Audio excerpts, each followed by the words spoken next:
So hi guys, आम्ही direct मावशीकडे आलो मुंबईवरून. आणि आज माझ्या ताईचा चुडा भरण्याचा कार्यक्रम होता. तर इथे पहिला नवरीचा चुडा भरला जातो आणि मग बाकीच्या ज्या बायका असतात त्यांनी चुडा भरायचा असतो. आणि इथे ही नवरी चुडा भरते.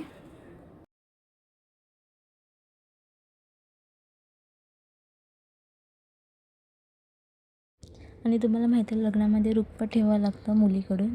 तर इथे करंज्या बनवत होतं त्याच्यासाठी.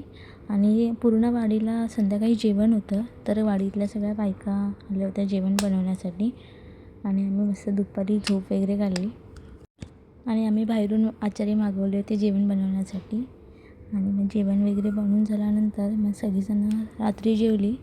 आणि दुसऱ्या दिवशी लगेच लग्न होतं, त्याच्यासाठी आम्ही लवकर झोपलो. इथे थोड्या गप्पा वगैरे मारल्या सगळ्या पूर्ण फॅमिलीसोबत. आणि आजचा दिवस इथेच संपलेला आहे. भेटूया उद्या.